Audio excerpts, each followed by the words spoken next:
Assalamualaikum warahmatullahi wabarakatuh. Kami dari kelompok 1 akan mempresentasikan tentang analisis regresi. Perkenalkan, nama saya Zulfa Fitria.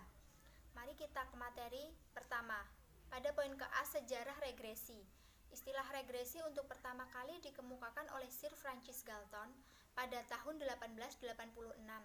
Sir Francis Galton mengemukakan bahwa orang tua yang bertubuh tinggi maka anak-anaknya juga tinggi, dan begitu sebaliknya. Jika orang tua bertubuh pendek, maka anak-anaknya juga pendek.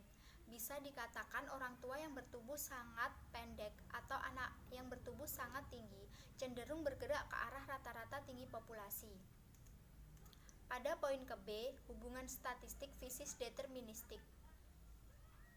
Hubungan statistik antar variabel berkaitan dengan variabel acak, yaitu variabel yang mempunyai distribusi probabilitas. Sedangkan di dalam hubungan deterministik juga berkaitan dengan variabel, tetapi variabel tersebut tidak acak. Contohnya saja, pada suatu tanaman, hasil tanaman tersebut tergantung pada temperatur, curah hujan, paparan sinar matahari, serta pupuk. Hubungan ini bersifat statistik. Seorang ahli pertanian tidak bisa memperkirakan hasil tanaman dengan tepat dan selalu ada kesalahan dari pengukurannya. Dan selalu ada variabel lain yang mempengaruhi hasil tanaman tersebut, tidak mudah untuk diidentifikasi secara individu. Sehingga selalu ada variabel acak atau random pada variabel dependent pada hasil suatu tanaman yang tidak bisa dijelaskan secara tepat.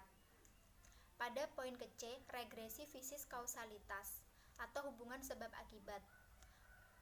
Hubungan statistik tidak akan pernah mampu memberikan hubungan sebab akibat, yakni yang dimaksudkan yaitu ide hubungan sebab akibat berasal dari luar statistik dan berasal dari teori.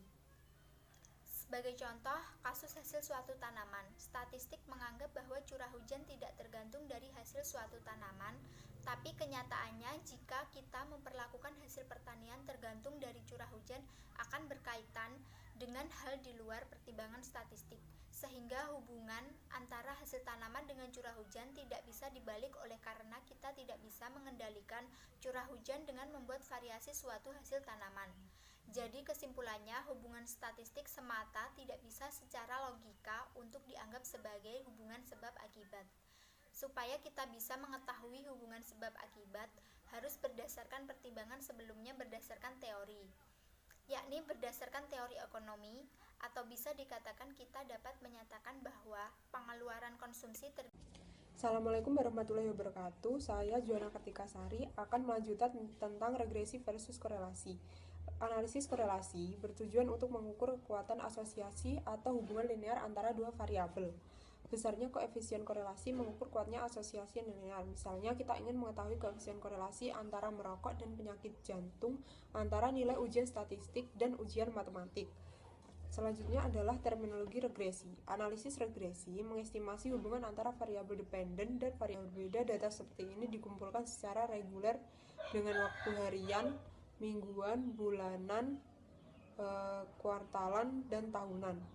Data runtut waktu menimbulkan masalah tersendiri bagi ahli ekonometrika, sehingga hampir sebagian besar studi empiris mengasumsikan data runtut waktu bersifat stasioner. Selanjutnya adalah data antar waktu atau cross-seksional. Adalah data yang dikumpulkan pada waktu tertentu seperti data sensus penduduk yang dilakukan setiap 5 tahun sekali, survei pengeluaran konsumen, seperti halnya data runtut waktu. Data cross-seksional juga menimbulkan masalah tersendiri, yaitu masalah heterogenitas. Jika kita memasukkan unit heterogenitas dalam analisis statistik, maka kita harus memperhitungkan pengaruh skala atau ukuran. Selanjutnya adalah pool data. Pool data adalah data yang memiliki gabungan dua elemen, yaitu data runtut waktu dan antar waktu. Terdapat jenis khusus pool data yang disebut dengan panel atau data longitudinal, atau sering disebut dengan mikropanel data, yaitu unit cross-seksional, misalnya keluarga atau perusahaan disurvei sepanjang waktu. Selanjutnya di sini saya akan melanjutkan presentasi dari teman saya. Perkenalkan, nama saya Anissa Diah Ayunovasari. Ordinary least square atau OLS. Regresi linear ganda akan menguji dua pengaruh atau selebihnya variabel independen explanatory pada sebuah variabel dependen. Pada umumnya akan dinyatakan di sebuah persamaan seperti Y sama dengan A plus B1X1 plus B2X2 plus B3X3 plus U. Model estimasi yang digunakan untuk membentuk persamaan regresi yaitu dengan metode ordinary least square atau OLS yang diperkenalkan oleh seorang ahli matematika yang berasal dari Jerman yaitu Friedrich Gauss. Analisis regresi ini tidak hanya bertujuan untuk mengestimasi nilai B1 dan B2, tetapi juga bertujuan untuk menarik inferensi nilai dari B1 dan B2. Contohnya, seperti kita ingin mengetahui berapa tekannya B1 dan B2 yang mendasarkan sampel sesungguhnya terhadap nilai B1 dan B2 berdasarkan populasinya. Dengan demikian, maka kita tidak hanya memspesifikasi bentuk model fungsional, tetapi juga akan membuat asumsi bagaimana nilai Y kita peroleh. Dapat dicontohkan seperti pada persamaan di atas bahwa nilai Y tergantung pada nilai X dan U. Jadi untuk menaksir nilai Y maka harus mengetahui bagaimana nilai X dan U diperoleh. Karena asumsi tentang nilai X dan U sangat penting untuk menginterpretasi terhadap regresi. Classical Linear Regression Model atau CLRM. Model regresi linear yaitu linear dalam sebuah parameter. Contohnya rumusnya sebagai berikut. Homoscedasticitas yaitu varianse kesalahan yang sama untuk setiap periode. Homo sama dengan sama, skedasticitas barang dan dinyatakan dalam bentuk matematis var UIXI sama dengan Q2. Tidak ada autokorelasi antar kesalahan UI, XI, XJ sama dengan 0. Antara UI dan XI saling bebas sehingga cof UI, XI sama dengan 0. Jumlah observasi N harus lebih besar daripada jumlah parameter yang diestimasi jumlah variabel bebas. Adanya sebuah variabilitas dalam nilai XI yaitu nilai XI harus berbeda. Model regresi yang harus disepakati dengan benar. Selanjutnya, tidak adanya multikolonaritas yang sempurna antara variabel bebas. Apabila asumsi klasik di atas sudah terpenuhi, maka menurut teorema Gauss-Markov, metode estimasi ordinary least square akan menghasilkan unbiased linear dan akan memiliki varian minimum atau bisa disebut juga dengan BLUE, Best Linear Unbiased Estimator. Saya akan meneruskan presentasi dari teman saya. Sebelumnya, perkenalkan nama saya Cindy Leni Kawahara, NIM 42. Poin I menilai goodness of fit suatu model regresi. Goodness of fit bisa mengukur ketepatan dari fungsi regresi sampel untuk menaksir nilai aktual. Secara statistik dapat diukur dengan nilai koefisien determinasi, juga nilai statistik F dan juga nilai statistik T. Perhitungan statistik disebut signifikan secara statistik apabila nilai uji statistiknya berada dalam daerah yang kritis atau daerah di mana H0 ditolak. Begitu sebaliknya, disebut tidak signifikan apabila nilai uji statistiknya berada dalam daerah di mana H0 tidak dapat ditolak. A. Koefisien determinasi atau R kuadrat. Inti dari koefisien determinasi ialah mengukur pada seberapa jauh kemampuan dari model dalam menerangkan variasi variabel dependen. Nilai koefisien determinasi berada antara 0 dan 1. Nilai R kuadrat kecil merupakan kemampuan variabel-variabel independen yang digunakan untuk menjelaskan variasi variabel dependen amat terbatas.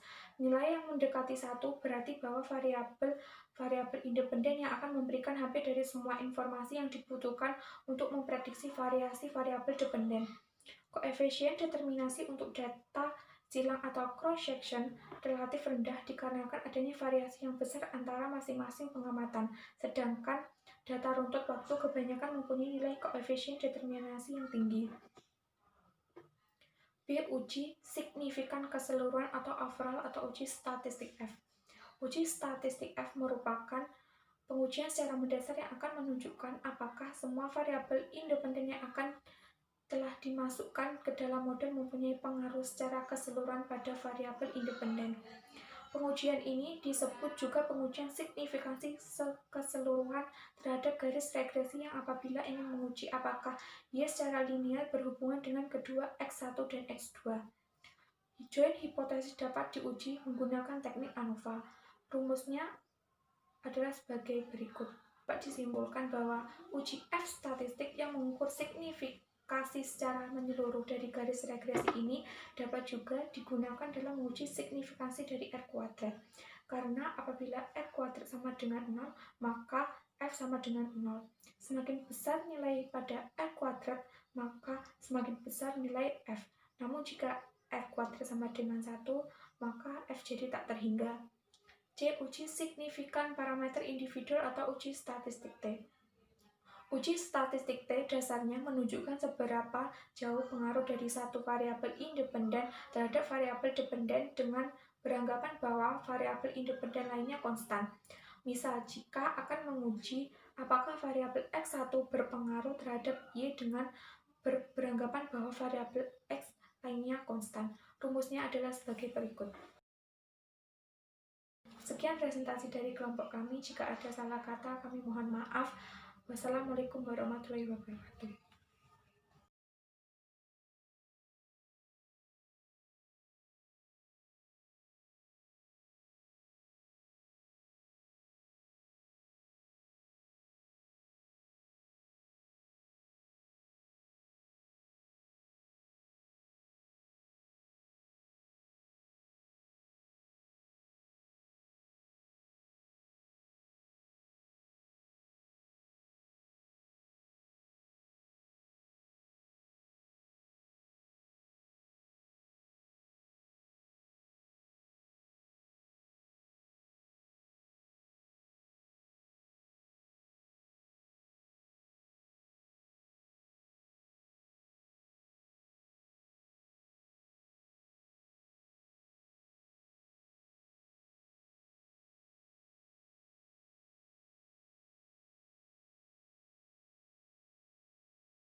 Sekian presentasi dari kelompok kami. Jika ada salah kata, kami mohon maaf.